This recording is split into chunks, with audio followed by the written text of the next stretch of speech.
الشوق يبقى في اغترابي فطير في الحياة من الصحاب. تو جو رحمت رمضان میں میرے نبی نے فرمایا اگر میری امت کو پتہ چل جائے کہ رمضان کیا ہے تو یہ تمنا کریں گے کہ کاش سارا سال ہی رمضان ہو.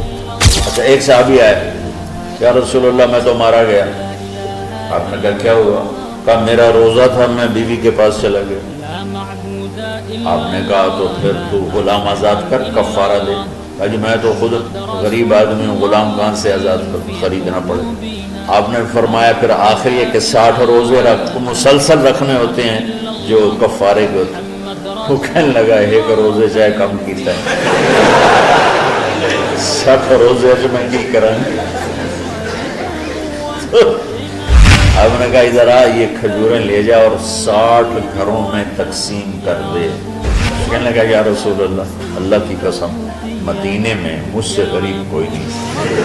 آپ ایسا کرو یہ میرا کفارہ مجھے ہی صدقہ کر دو. تو آپ اتنا ہنسے کہ یہ آخری دانت نظر آنے لگے. بہت کم ایسا ہوتا تھا. رمضان علم کا مہینہ ہے, سونے کا نہیں ہے, کھانے کا نہیں ہے, سموسے پکوڑے کا نہیں ہے.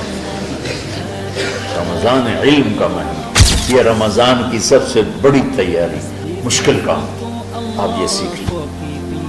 صاف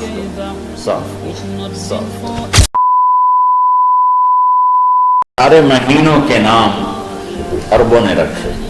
محرم, صفر, ربیع الاول, ربیع الثانی, جمادی الاولی, جمادی الثانی, رجب, شعبان, رمضان, شوال, ذوالقعدہ, ذوالحج. اس میں جو رمضان ہے یہ نام اللہ نے رکھا. باقی مہینوں کے نام تو رکھے عربوں نے. پھر ان کی زبان پہ اللہ لایا رمضان, چونکہ ابھی تو دنیا بھی نہیں بنی تھی اور اللہ نے قرآن کی تلاوت فرمائی تھی. تو اس قرآن میں تھا شہر رمضان الذی انزل فیہ القرآن. تو رمضان کا نام اللہ نے پہلے سے چن رکھا تھا, پھر ان سے رکھوا دیا. رمضان کہتے ہیں رمض یرمض, جل جانا. رمضان کو رمضان کیوں کہتے ہیں؟ اس میں گناہ جل جاتے ہیں. مسلمان پہلا روزہ رکھتا ہے اور اس کے گناہ اللہ جلانا شروع کرتا ہے. اس کی بھوک پیاس کی آگ میں گناہوں کو ڈالتا ہے, جلاتا ہے. آخر 29 رمضان یا 30 رمضان آخری رات اللہ تعالیٰ اس کی پچھلے سال کے سارے گناہ معاف فرما دیتا ہے. تو اس کو اس سے تشبیہ دی گئی کہ جیسے جلنے سے چیز ختم ہو جاتی ہے, رمضان کے روزے کی بھوک اور پیاس کی تپش سے اللہ تعالیٰ پچھلے سال کے سارے گناہوں کو معاف فرما دیتا ہے. تو ہم نے رمضان میں شروع کی کہ یہ رحمتوں کا مہینہ, ہر چیز کی برکت کا مہینہ, ہر شے کی اللہ کی طرف سے فراوانی اس میں ہے, علم کی بھی, ہدایت کی بھی, رزق کی بھی. پھر اللہ نے اس مہینے کا نام خود رکھا شہر رمضان.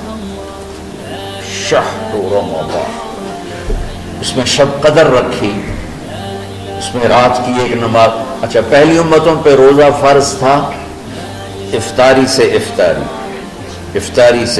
بہت شدید تھا, 24 گھنٹے کا روزہ. بس افطاری کے بعد آنکھ لگ جاتی تو روزہ اگلا شروع ہو جاتا. تو ہم پر بھی پہلے ایسے ہی روزہ ہوتا رہا, افطاری سے افطاری. تو ابن سرمہ رضی اللہ تعالی عنہ اونٹ چرانے والے تھے. وہ شام کو لوٹے تو بیوی سے پوچھا کوئی افطاری کا سامان ہے؟ ہے تو نہیں, میں کہیں سے لے آتی ہوں. وہ گئیں افطاری کا کوئی سامان لینے, ان کو تھوڑی دیر ہو گئی اور ان کی آنکھ لگ گئی, تھکے ہوئے تھے. سورج ڈوب گیا. جب وہ آئیں تو ان کا ہائے سرما تو ہلاک ہو گیا. کیا ہوا؟ کہ اگلا روزہ شروع ہو کیونکہ تیری آنکھ لگ گئی. تو انہوں نے کہا چلو کوئی بات نہیں, لیکن ظہر کے وقت بے ہوش ہو گئے. ایک روایت میں آتا ہے نماز پڑھنے آئے اور گر گئے, اور ایک میں آتا ہے گھر میں بے ہوش ہوئے. تو جو بھی صورتحال تھی اللہ کے نبی کو پتہ چلا. کیا ہوا؟ سر مار کہا جی وہ افطاری کر نہیں سکے تو روزہ شروع ہو گیا تو بے ہوش ہو گئے.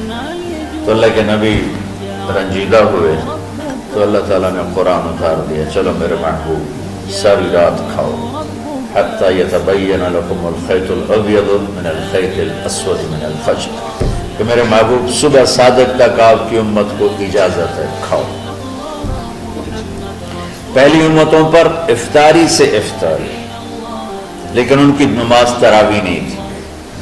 تو ہمیں اللہ تعالیٰ نے دیا سحری تک پوری رات. اچھا ایک صحابی آئے, یا رسول اللہ میں تو مارا گیا. آپ نے کہا کیا ہوا؟ کہا میرا روزہ تھا, میں بیوی کے پاس چلا گیا. آپ نے کہا تو پھر تو غلام آزاد کر, کفارہ دے. کہا جی میں تو خود غریب آدمی ہوں, غلام کہاں سے آزاد کر, خریدنا پڑے. آپ نے کہا 60 مسکینوں کو کھانا کھلا. کہا میں آپ مسکین ہیں, میں کینوں کھانا کھلاؤں. آپ نے فرمایا پھر آخر یہ کہ 60 روزے مسلسل رکھنے ہوتے ہیں جو کفارے کے ہوتے ہیں. وہ کہنے لگا ایک روزے چاہے کم کیتا ہے, 60 روزے جو میں کی کریں.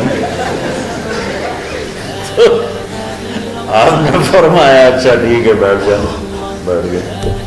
تھوڑی دیر ہوئی تو ایک انصاری صحابی کھجوروں کا ٹوکرا لے کر آیا کہ یا رسول اللہ یہ صدقے کی کھجوریں تقسیم فرما دیں. تو آپ نے فرمایا بھائی وہ کدھر ہو؟ کہا جی بیٹھا ہوں. آپ نے کہا ادھر آ, یہ کھجوریں لے جا اور 60 گھروں میں تقسیم کر دے. سبحان اللہ, اللہ نے اس امت کو لاڈ لڈائے ہیں. یہ اللہ کی لاڈلی امت. عجیب واقعہ یہ.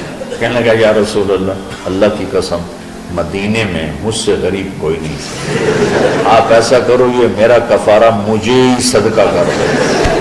تو آپ اتنا ہنسے کہ یہ آخری دانت نظر آنے لگے. بہت کم ایسا ہوتا تھا. فَضَحِكَ حَتَّى بَدَتْ نَوَاجِذُهُ, ایسا ہنسنا آپ کبھی کبھی ہنستے تھے کہ آخری دانت پورا منہ کھل جائے. تو آپ اتنا ہنسے کہ آخری دانت تک نظر آنے لگے. تو آپ نے کہا اچھا جا لہجہ تیرے واسطے, لیکن یہ صرف تیرے لیے اور کسی کے لیے نہیں. تو جب ایسی خیانت ہوئی تو اللہ تعالیٰ نے دوسرا حکم بھی اتار دیا, باشروہن, کہ تمہارے لیے بیوی بھی حلال ہے, کھانا بھی حلال ہے جب تک صبح صادق نہیں ہو جاتی. لیکن اللہ نے ہمیں ایک نماز عطا فرما دی جس کو ہم آج صلاۃ التراویح کہتے ہیں. میرے نبی کے زمانے میں اسے قیام اللیل کہا جاتا تھا. تراویح کا نام کب پڑا اس کا تو مجھے پتہ نہیں, کہیں نہ کہیں لکھا ہوگا, لیکن صحابہ کے دور میں اس نماز کا نام تھا قیام اللیل. اس لیے حضرت عائشہ رضی اللہ تعالیٰ عنہ کی روایت ہے جس سے 8 رکعت والے حضرات استدلال کرتے ہیں کہ رمضان اور غیر رمضان میں اس کو امام بخاری نے قیام اللیل کا ہی عنوان دیا ہے. آپ نے 11 رکعت سے زیادہ نماز نہیں پڑھی. ایک ضعیف روایت میں ہے کہ آپ نے 3 دن پڑھائی نماز. یہ تو صحیح روایت ہے. کتنی رکعت پڑھائی؟ تو ایک ضعیف روایت میں ہے کہ 20 رکعت پڑھائی. اچھا ضعیف روایت سے عبادت ثابت نہیں ہو سکتی حکم شرعی. تو جب حضرت عمر رضی اللہ تعالیٰ عنہ نے سب کو, اب میرے نبی کے دور میں 3 دن کے بعد آپ تو آئے نہیں کہ کہیں فرض نہ ہو جائے, تو صحابہ اپنے طور پر قرآن سنتے تھے ٹولیوں میں.